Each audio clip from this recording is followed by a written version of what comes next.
जय श्री कृष्णा, जय गुरुदेव। गीताधाम online classes में आपका स्वागत है। आज अपन क्लास 12 का टॉपिक नंबर 3 ही कर रहे हैं। 3 के अंतर्गत आज नया टॉपिक शुरू हो रहा है, वो है आव्यूह पर प्रारंभिक संक्रिया या आव्यूह रूपांतरण। आव्यूह पर प्रारंभिक संक्रिया या आव्यूह रूपांतरण। देखिए, किसी आव्यूह पर 6 प्रकार की संक्रियाएं रूपांतरण किए जा सकते। कितने? 6 तरह के रूपांतरण कर सकते हैं, जिनमें से 3 पंक्तियों तथा 3 स्तंभों पर होती है। 3 पंक्तियों पर होगी और 3 स्तंभ, 3 और 3 6। इन्हें क्या कहते हैं? प्रारंभिक संक्रियाएं। प्राइमरी एलिमेंट्री ऑपरेशन या ट्रांसफॉर्मेशन ऑफ ए मैट्रिक्स प्रारंभिक संक्रियाओं या रूपांतरण कहते हैं। किन्हीं 2 पंक्तियों या 2 स्तंभों का परस्पर विनिमय। पहला है आपका, देखो, 2 पंक्तियों या 2 स्तंभों पर परस्पर विनिमय। प्रतीकात्मक रूप में IV तथा JV पंक्तियों के विनिमय को देखिए। जैसे आपको कहा है, पहला पंक्ति, 2 पंक्तियाँ, 2 पंक्तियों पर रूपांतरण। देखिए, IV पंक्ति और JV पंक्ति। जैसे I और J, देखो 1 और 2, 1 और 2। पहली पंक्ति किस में ट्रांसफ़र होगी? 2 की। और अगर यूँ मैं लिखती हूँ R2 R1, दूसरी पंक्ति कहाँ जाएगी? पहली पंक्ति की जगह। यहाँ पहली पंक्ति कहाँ जाएगी? दूसरी की जगह। और अगर R2 पहले लिख रखा है तो दूसरी पंक्ति जाएगी पहली पंक्ति की जगह। तो RI रूपांतरण हो रही है RJ में, या IV तथा JV स्तंभों का विनिमय। तो इसको क्या लिखेंगे? CI column. CI से CJ द्वारा निरूपित करते हैं। उदाहरण के लिए, जैसे आपका ये A मैट्रिक्स दे रखा है, देखो 1 2 3 पंक्ति है, 1 2 3 कॉलम है। पहली पंक्ति, दूसरी पंक्ति, तीसरी पंक्ति, पहला कॉलम, दूसरा कॉलम, तीसरा कॉलम। अब देखो RI, देखो पहली पंक्ति कहाँ ट्रांसफ़र हो रही है? दूसरी पंक्ति पर। पहली पंक्ति को कहाँ भेजना है? दूसरी पर। तो देखो, पहली पंक्ति कौन है? 1 2 1। तो देखिए, दूसरी पंक्ति पे जा रही है, यानी दूसरी कहाँ आएगी? पहली पर। दूसरी क्या है? -1√3 1। तो देखो, -1√3 1 कहाँ चला गया? पहली कहाँ चली गई? दूसरी पे। और दूसरी कहाँ गई? पहली पे। अब दूसरी क्या है? -1√3 1। ये पड़ा, देखो, -1√3 1 और 1 2 1 1 2 1। और तीसरी पंक्ति में कोई भी इंटरचेंज नहीं हुआ, तो ये आ गई 5 6 7। यह प्राप्त होता है किसी पंक्ति या स्तंभ के अवयवों को एक शून्यतर। जैसे ये किया आपने। अब ये तो आवा पंक्ति में, जैसे मैंने लिखा 2 3 4 3 4 6 7 8 9, ये आपका मैट्रिक्स है।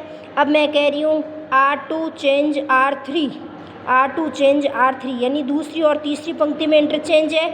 तो अपन पहली एज इट इज लिख दो, 2 3 4। अब दूसरी कहाँ गई? तीसरी की जगह। और तीसरी कहाँ आई? दूसरी की जगह। तो देखो, 7 8 9 दूसरी की जगह गई, और दूसरी वाली पंक्ति कहाँ जाएगी? तीसरी की जगह। तो तीसरी क्या होगी? 3 4 6। ये तो आपका किस में? पंक्ति में। इसी तरह अपन कॉलम में चेंज करते हैं। C2 change C1, C2 change C1। अब देखिए, ये पहला कॉलम, ये दूसरा कॉलम। अब दूसरा पहले की जगह और पहला दूसरी की जगह। तो देखो, 3 4 8। तो मैंने लिख दिया 3 4 8। और पहला कॉलम क्या है? 2 3 7, 2 3 7। और तीसरे कॉलम में कुछ भी चेंज नहीं हुआ, 4 9 और 6, 4 6 9, 4 6 और 9। ये आ गया आपका पंक्ति में रूपांतरण, और दूसरा आ गया कॉलम में रूपांतरण। तो RI ट्रांसफ़र RJ, इसी तरह CI रूपांतरण हो गया CJ में। किस में हो गया? CJ में। ये आपका पहला नियम। दूसरा कह रहा है, किसी पंक्ति या स्तंभ के अवयवों को एक शून्यतर संख्या से गुणा करना। प्रतीकात्मक रूप में IV पंक्ति के अवयव, प्रत्येक अवयव को K से गुणा या K ≠ 0 से गुणा करके RI tends to K RI द्वारा निरूपित करते हैं। संगत स्तंभ को CI, जैसे आपका ये देखा है मैट्रिक्स B, क्या दे रखा है? B। इसमें दे रखा है, देखो, 1 1 2 2 4 3, और तीसरा है आपका 2 3 4। ये तो सेम हो गया, कोई बात नहीं, 2 3 4। अब देखिए, मेरे को चेंज करना है, पंक्ति और कॉलम दोनों में लगा सकते हैं अपन। देखिए, दूसरी पंक्ति को मैंने किसी अचर संख्या से गुणा करना है। दूसरी पंक्ति को मैं 3 से गुणा करूँ, R2 टेंस टू 3 R2, तो इसका मतलब अपनी पहली पंक्ति एज इट इज़ रहेगी 1 1 2। देखिए, पहली पंक्ति एज इट इज़ रहेगी। दूसरी को गुणा करना है किससे? 3 से। तो देखो 3 दूना 6, 3 चौक 12, 3 चौक 12, 3 3 9, फिर तीसरी एज इट इज़ 2 3 4, ये आया आपका गुणा। सिर्फ दूसरी पंक्ति में दूसरी 3 से गुणा करना है। किससे गुणा करना है? 3 से। सिर्फ दूसरी पंक्ति ही गुणा होगी। इसी तरह अगर इसमें कॉलम में चेंज करना चाहते हैं तो कॉलम भी किसी एक से अचर संख्या से गुणा होगा। तो देखिए, आपका ये मैट्रिक्स आया आपका 2 4 3 9 और 4 8, 4 8। अब मेरे को करना है C2 2C2, दूसरे कॉलम को 2 से गुणा करना है। तो देखो, पहले कॉलम में कुछ भी इंटरचेंज नहीं होगा, 2 3 4, पहला कॉलम नो चेंज, देन दूसरा column can be each element multiply by 2। देखो 4 2 जा 8, 9 2 जा 18, 8 2 जा 16, ये आया आपका कॉलम। किसी अचर संख्या से गुणा करने पर दूसरे कॉलम को किसी 2 से गुणा करेंगे तो दूसरे कॉलम के प्रत्येक एलिमेंट को 2 से गुणा करते हुए लिखना है। ये है। अगर इसी तरह मेरा आ जाता है C1 भाग 2, C1 भाग 2, गुणा किया तो भाग भी कर सकते हैं, C1 भाग 2। तो देखिए, C1 कॉलम को 2 से भाग दो, तो यहाँ कौन है कॉलम? 2 में 2 का भाग दे दिया, फिर कौन है 3 में किसका भाग दे दिया? 2 का, और तीसरा एलिमेंट है 4/2। तो दूसरे कॉलम में कुछ भी चेंज नहीं होगा, वो सेम रह जाएगी। तो देखो क्या आया, 2 में 2 का भाग दिया 1, दूसरा कॉलम एज इट इज़, 3 में 2 का भाग दिया 3/2, 9 का 9, इसी तरह 4 में 2 का भाग दिया 2 और 8 एज इट इज़। तो ये आया, आप गुणा भी कर सकते हैं और भाग भी दे सकते हैं। ये है आपका दूसरा नियम। तो 2 पंक्ति में हो गए, 2 कॉलम हो गए, कितने हो गए? 2 2 4। अब लास्ट है आपका तीसरा, किसी पंक्ति या स्तंभ के अवयवों में किसी अन्य पंक्ति या स्तंभ के संगत अवयवों को किसी शून्येतर संख्या से गुणा करके जोड़ना। प्रतीकात्मक रूप से IV पंक्ति के अवयवों में JV पंक्ति के संगत अवयवों को K से गुणा करके जोड़ने से निरूपित करते हैं। इसी तरह किससे? कॉलम से भी कर सकते हैं। उदाहरण के लिए कोई C दे रखा आपका, देखिए उदाहरण के लिए C दे रखा है, C दे रखा आपका 1 2 2 -1। अब क्या करना है?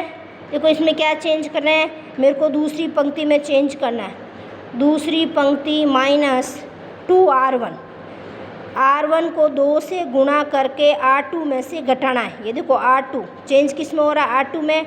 तो R2 में से 2 से गुणा कर R1 घटाना है। तो C क्या आया? देखो, चेंज किस में हो रहा है? R2 में, तो R1 को नहीं छेड़ना, 1 और 2। अब दूसरी पंक्ति में R2, ये आपका R2 की जगह अवयव कौन है? 2। R2 कौन है? 2। इसको 2 से गुणा करें, R1 को इससे 2 से गुणा किया तो 1 × 2 2, और घटाना है 2। 2 में से 2 गया, कितना आ गया? 0। यहाँ अवयव कौन है? -1। R2 की जगह कौन है? -1, और 2 से गुणा करना है R1 को, ये पड़ा 2। 2 से 2 गुणा किया 4, और ऑलरेडी यहाँ क्या पड़ा? -1 -4, वैल्यू आ गई -5। इसी तरह किसमें कर सकते हैं? कॉलम में इसको कर सकते हैं। कॉलम से भी घटा सकते हैं, गुणा करके घटा सकते हैं और जोड़ सकते हैं। ये है आपका तीसरा नियम। 2 कॉलम, इस कॉलम और पंक्ति 2, दूसरे में भी कॉलम और पंक्ति 2 2 2 4 और 2 6। पहला क्या था? देखिए, रूपांतरण में पहला क्या था?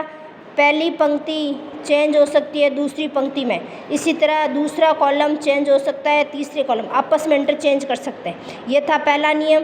दूसरा नियम क्या था कि दूसरी पंक्ति में किसी भी अचर संख्या से गुणा करके K × R2 किसी भी अचर संख्या से गुणा कर सकते हैं। इसी तरह कॉलम में भी आप किसी अचर संख्या से गुणा कर सकते हैं।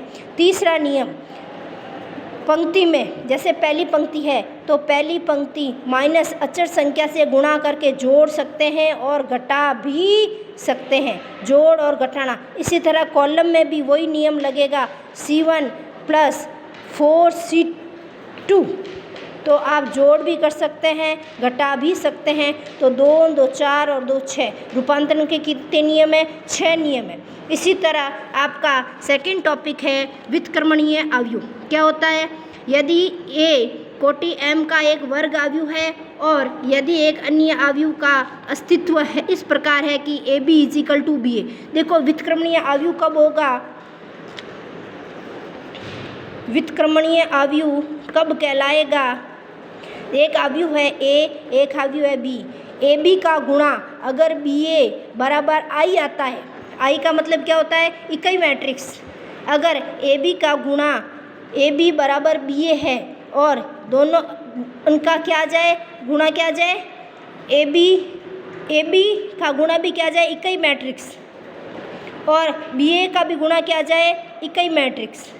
क्या जाए? इकाई मैट्रिक्स। तो वो क्या कहलाता है? व्युत्क्रमणीय अवयव। वो कौन सा अवयव कहलाता है? व्युत्क्रमणीय अवयव। AB का गुणा BA और बराबर क्या प्राप्त हो जाए? इकाई मैट्रिक्स प्राप्त हो जाए, तो वो क्या कहलाता है? व्युत्क्रमणीय अवयव।